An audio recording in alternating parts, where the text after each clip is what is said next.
We are blessed that you're here. If you'd like to grab your Bible, the one you brought with you, the one in front of you, the words will also appear up on the screen. We're going to be in Luke chapter 15, and we're going to build on that drama that was just shared with us. And it gets us out of reading a lot of scripture today, so thank you so much. If you wanted to avoid reading the Bible, you're on the right Sunday. Yeah. Context will be important when I say important more than that. Sound clip is isolated, right? We are going to read scripture today. We want to approach what is a very popular story. I mean, I like it very much. Scholars tell us that everybody believes this is the most popular story that Jesus ever told. Now, as we get into the story a little bit more, and we've heard some of it already, I want to ask you a question. So I want you to answer this in your mind, and you can cultivate your own imagery. If you're here from Sunday to Sunday and you join me from time to time in worshiping, I want to take what's up here in my mental image and project it in a way so you can view your own. And a lot of the feedback I get is that we're able to do that. So it's no different today. And you got to imagine this storyteller that we call Jesus was a bit of the same type of character. Giving and receiving. But I ask you this question. What's the worst thing you've ever done to your mom and dad? Oh, it's a funny story now, isn't it? Yeah. Okay. Broaden that. Because we not only have a mother and father, that's commonplace for all of us, but a parental figure in your life. You know, some folks, unfortunately, have a parent that passes away young, or some other situation where, you know, the circumstances change drastically. So maybe you've had someone to fill that void, as it were, or that hole or that gap of relationship. But what's the worst thing you ever did to them?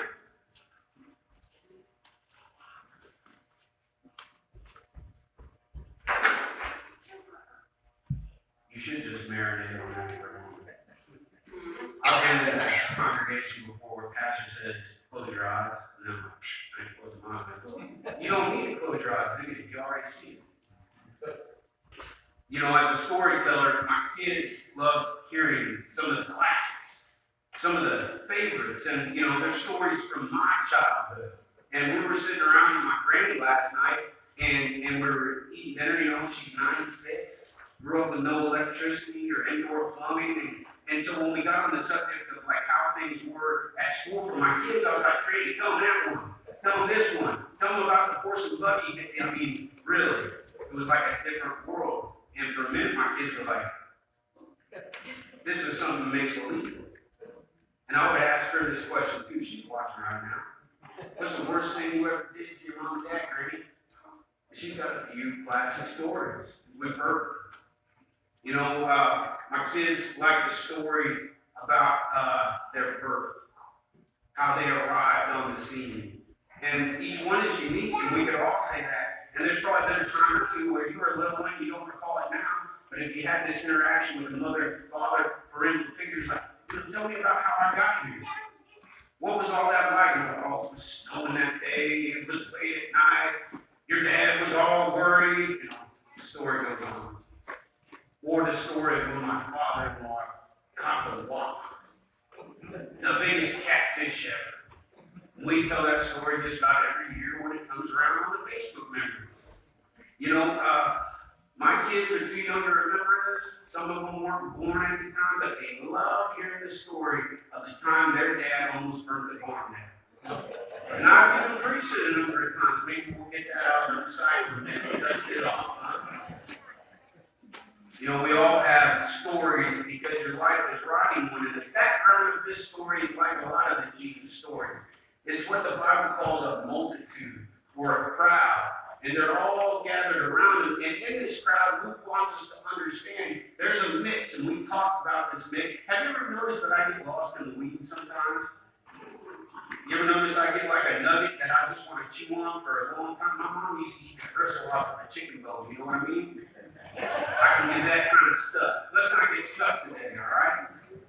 In all of this, in this crowd, Luke wants us to know that there's tax collectors, or what King James would call publicans, our brothers and sisters robbing and stealing from us because they collect the taxes of the day. And there's other notorious sinners. And they were coming to Jesus to listen, right? And you gotta imagine, like sometimes I did this just yesterday. Hey, can you come and share with the crowd? And I said, well, you gotta bear in mind, I'm bringing some kids with me when I do. You know?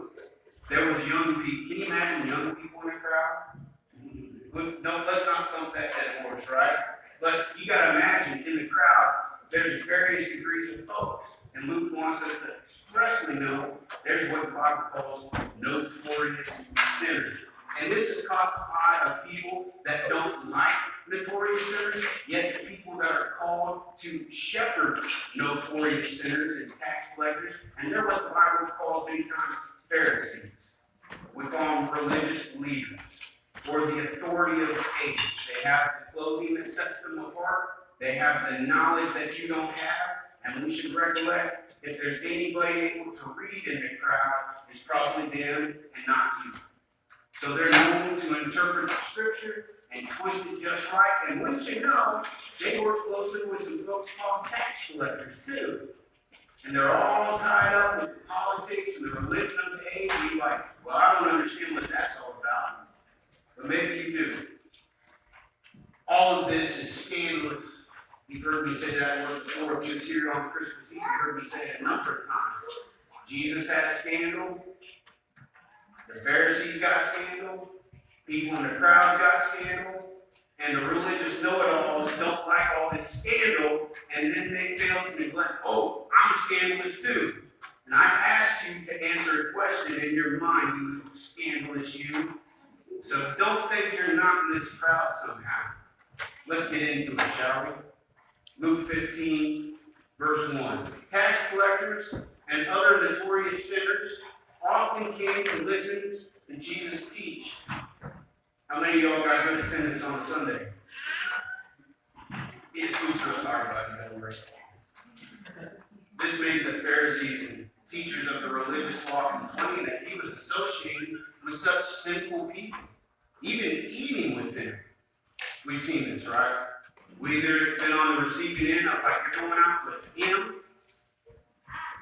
your best friend is her, you go to church with them. Who are they and them, right? Even those are loaded words these days, are they not? And Jesus uses this as an opportunity because everybody in this crowd is having a finger pointed at him. And he loves to do this, it seems, when everybody's doing this sort of thing. Don't watch the news, y'all. They don't point fingers, but we're all doing this. And then nobody doing this. Jesus is good at doing that. Right? He tells stories. And he tells 3 stories. A lost son, I'm getting out of words. A lost sheep, a lost coin, and a lost son. And in these 3 stories, the expression here is that what was lost became found. What was dead is now alive, and that ultimately, when something goes from lost to found, there's a time of rejoicing. Now I ask you, ever lost something? It could be monetary, right? And then you recouped it somehow. Or the Lord blessed you with favor in some way you didn't expect, and you chalk it up to a miracle, or luck, or fate, or divine causation. However you try to rationalize it in your human mind, but you know that feeling of having lost something and found it. How about you adapt that towards relationship? Because not everything is monetary. Somebody lost something tangible in the form of a sheep. I've had a missing dog a time or two. Yeah. Maybe the loss of that relationship was even greater. And it wasn't a physical death, but it sure felt like one. Or then we're talking about people and relationship, aren't we? And we're talking about not only a relationship, but a person that, you treated or counted as dead, or maybe you've been on the receiving end of that. And that kind of speaks to the whole crowd, doesn't it? I mean, Jesus isn't talking in a way where he's like, this will really get the pagans. Right? But not my brothers and sisters who are Jews. This will be way past those Romans, but my neighbors down the street, they'll understand. It seems that he talks in a way and offers stories in a way that everybody can get on that ground level as they try to broaden what it is they came to receive. And everybody's painted as being very selfish, right? Tax collectors, notorious sinners, self-righteous people. So don't they come here with an agenda? They want something. People came because they wanted to be healed. People came because this guy was doing things that no other human being seemed able to do. It was a carnival act. It was a spectacle. Jesus is coming to town and they're going to watch. Everybody has a reason for why they're here today, don't they? And isn't everybody here because at one time or another, they did the low down, nastiest, dirtiest thing they ever could to their mom or dad or parental figure? And somehow you made it through that time. Let's explore more. Jesus said in the 11th verse, and we saw it here, he told a story. A man had 2 sons. So in my mind's eye, I picture a loving home. A good idea of mine was when the sun was going down in the west and it was getting hazy and dark enough, I lived far enough out in the country, there's no such thing as street lights.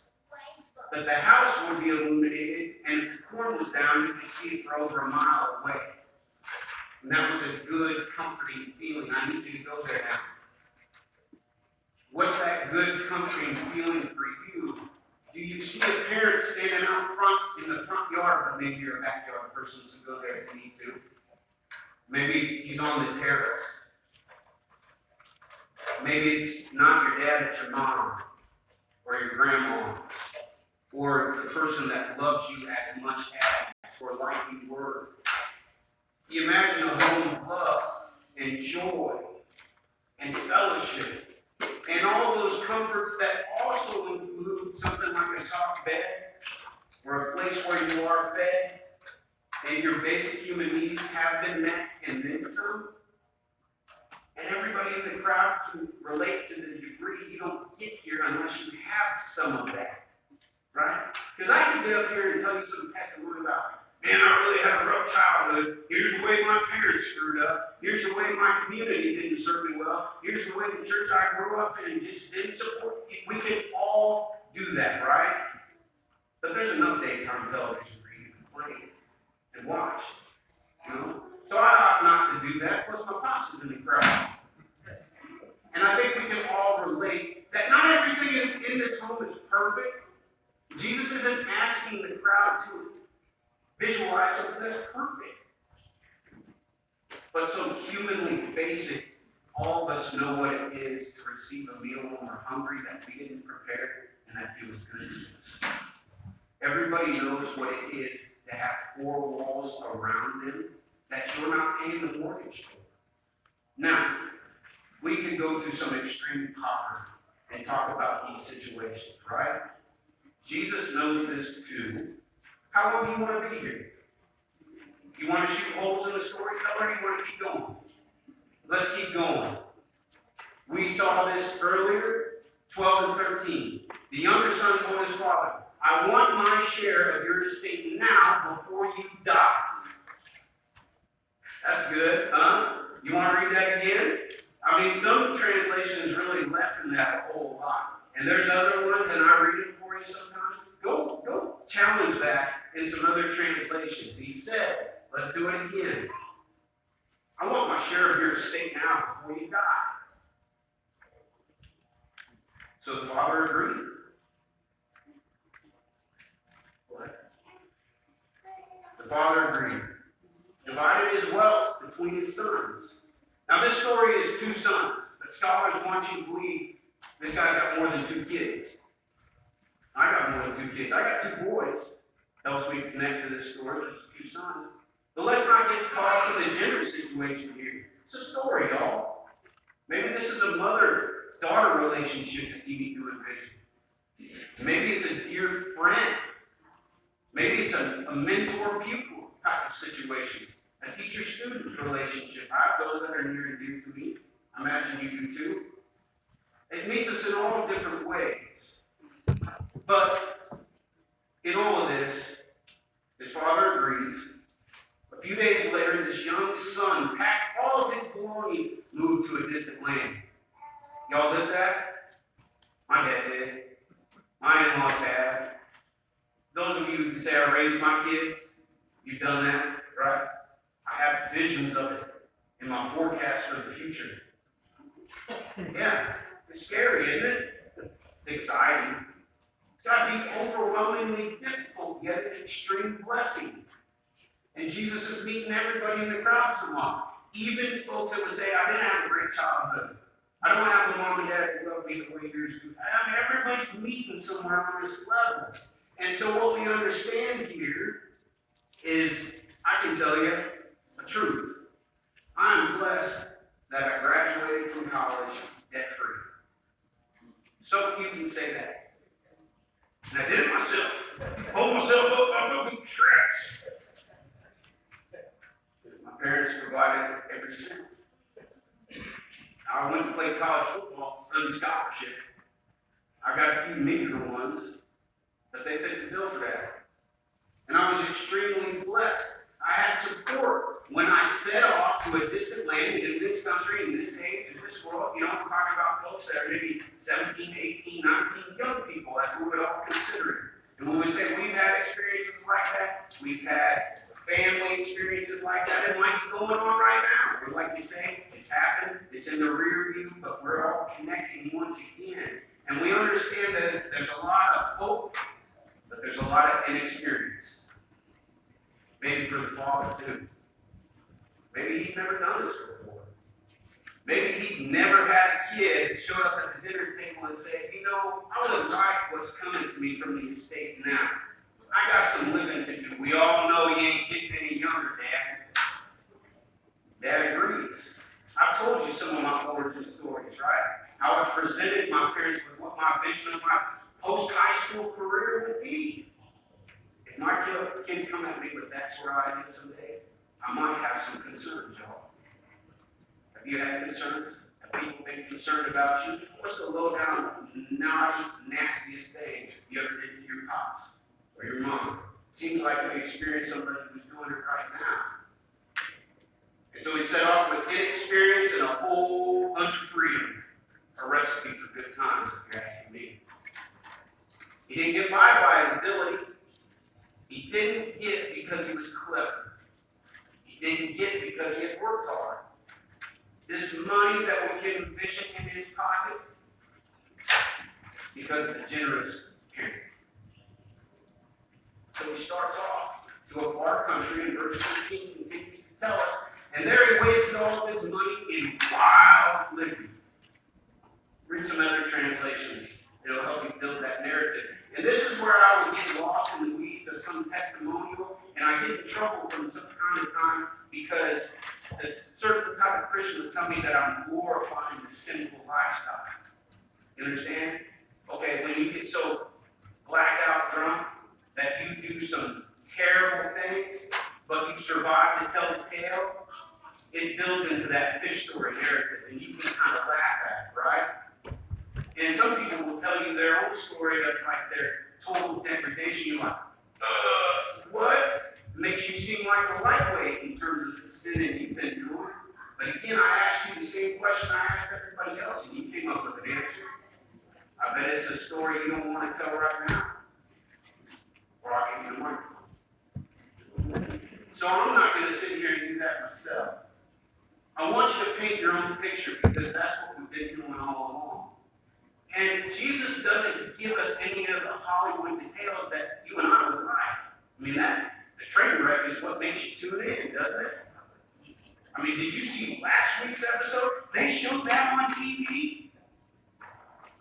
I mean, we'll gather around the water cooler or the coffee pot to hear the juicy details of how you did whatever you did. And I can tell you the story.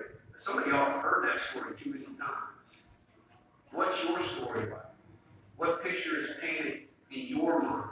We can only imagine some of the things that this young man did with his wild living. I'll tell you this, in year one of my going to a distant land with money in my pocket that was not mine, some changes occurred. first was is that I was given the nickname of Red. Y'all see my YouTube channel, Red Tattoo? It ain't because some person in some look like a Halloween costume put some ordination on me. I was given that by my peers because I read my Bible and I went to church and I tried to love people more than I love myself. And I joined the gospel choir and I was about the only white dude in it. You know, and I led teen Bible studies. And it was easy to call you Rev.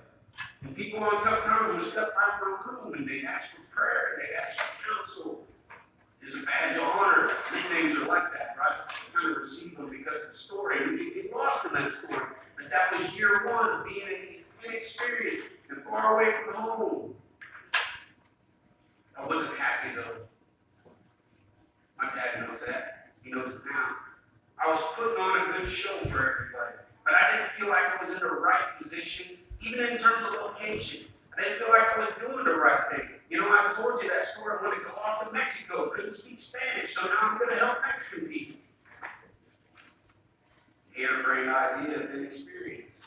Thinking somebody else is going to give me some dollars and cents to go off and do that. Silly old me.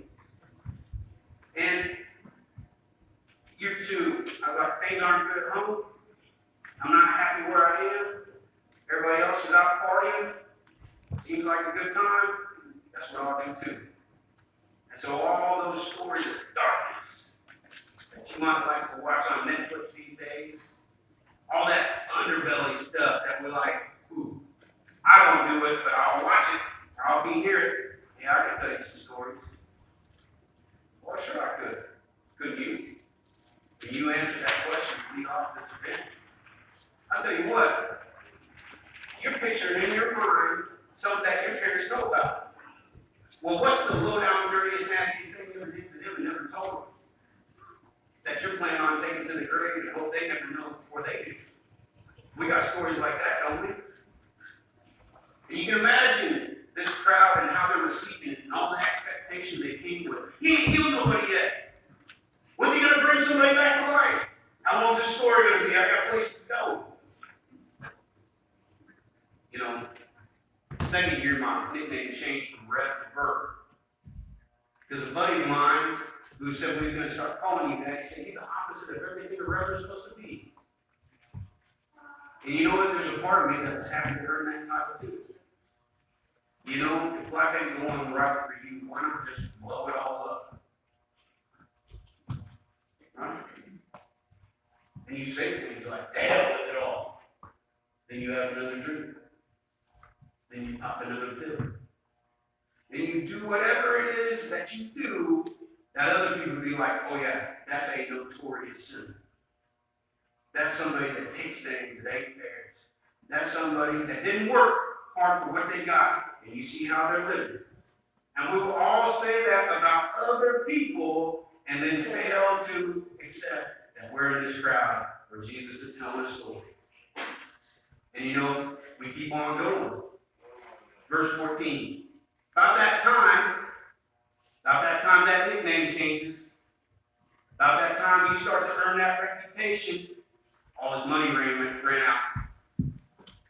A great famine swept over the land, and he began to starve. Oh yeah. You ever get caught up in the way you want to live this life, and then life seems to provide you some other adversity? I mean, you already carved out a niche for yourself, but then maybe the financial well runs dry, or you have some other situation where you are that makes life oppressively harder, and then you realize, I am inexperienced, I am a bit ignorant, I have made some mistakes. Let's just keep going. Let's just keep digging deeper. Let's just keep on walking to more distant lands. Isn't that the easier of the two options? I mean, if you've already taken what isn't yours from your dad, couldn't you do that from your sister too? Could you do it just by calling every random church in town? Oh, people don't do that. That never happens. Nobody ever calls an old person who tries to take their money. It doesn't happen, right? No. You know, if you want to know the truth, I was just afraid to go home. I could remember the comforting nights and the warm meal, that meatloaf. But I was too afraid. I shouldn't have been afraid, but I was scared. Too afraid to come home. I mean, when you really do some nastiness, when you find yourself as that wayward son, you know, you definitely know what it is to be lost. And you definitely know what it is to be found, because I imagine you don't go getting your inheritance from your dad who's not dead yet if he hadn't breastfed you, if he hadn't picked you up when you fell down, if he hadn't comforted you instead of condemned you for all the other past injustices. And now you got a big one. Now you got a name and a reputation, and that all makes you scared to go home. But you got to understand, the story ain't over. And so we keep reading it in the 15th verse. He didn't go home. He just went further towards that darkness, and he persuaded a local farmer to hire him. And the man sent him into his fields to feed the pigs. The young man became so hungry that even the pods he was feeding the pigs looked good to him. But no one gave him anything.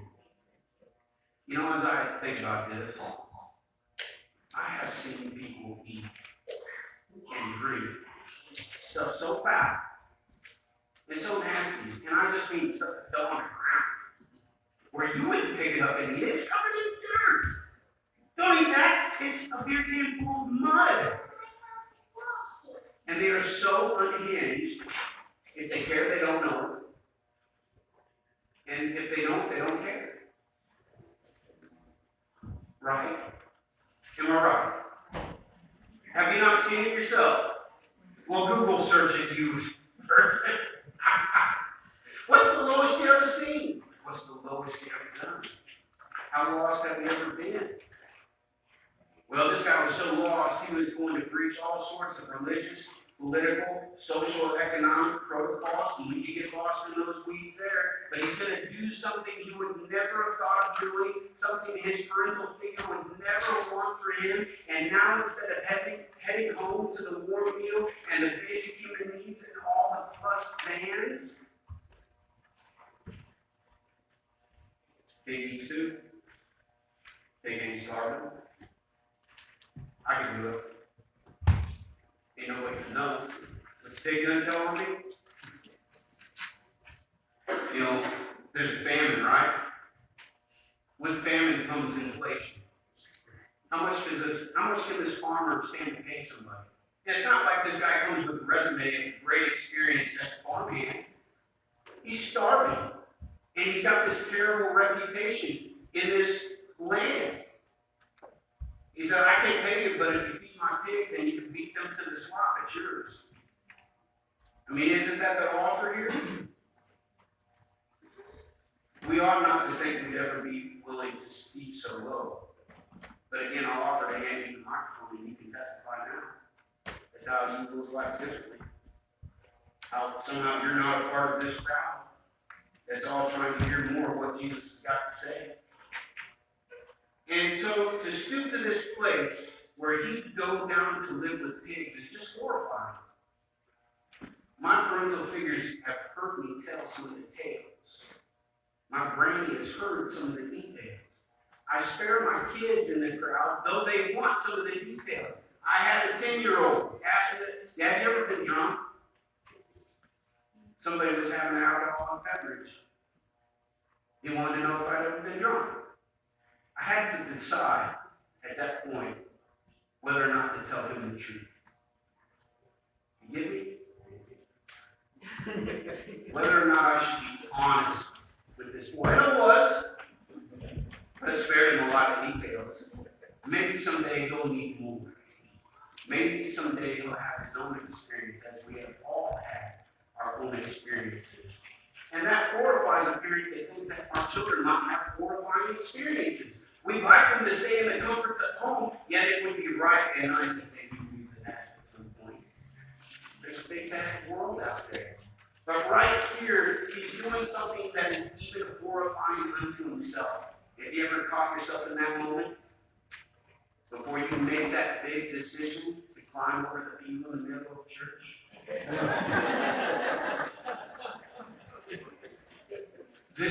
picture, y'all, in your story where things that are very gray go black. And it can be very dark when you find yourself at such a low point in life that you would do things that would horrify everybody that wanted the best for you. And it's so dark and so nasty that it's really scaring you too. And yet we know so many who would press on towards that which you even call a goal. But when they die, the horrification continues to go on. And those that want the best for this child, for this boy, for this girl. You see, this guy obviously hit bottom. And hitting bottom for this guy was to be with pigs. And you gotta imagine, if you ever roll up on some pigs out in the lot being pigs, about a half mile down the road, you wouldn't be able to distinguish this guy from the animals he was around. And from time to time, I found myself in forms of ministry, and people wonder, how are you not just one of them? Tough to tell sometimes. Especially when you're answering that question that we let off this message with. And you know, if you look and act like what you're sent to be, then you feel like one. But the father, you got to imagine in this story, knows what's up. This isn't a pig. This is my child. Yeah, he's in a real bad way. And he ain't living his life right. And I raised him better than that. And I hope the world for him. But you know, he's a grown man now. He's got to make his own decisions. Have I heard you say this? I'm not looking at anybody in particular, but there's some moms and dads in this crowd. My kids will be different. They ain't never going to put me through this. Ain't nothing horrifying ever going to happen for these PKs. You know what I mean? No, shame on me. He wasn't a pig, he was a child the whole time. That's somebody's son, you know? That's somebody's daughter. Somebody wiped their butt enough and fed them enough so they could be doing what they're doing, and yeah, they eat pig slop. But that's somebody's family. We ought to have compassion, not condemnation. He was a son the whole time. You may be lost today. May not feel like a very good son or daughter. May be challenged in relationships that don't bear those titles, but how do you see yourself in this story? Let's also understand what this story is all about. It's not all about you being a sinner and getting saved. That's how it's been presented to me many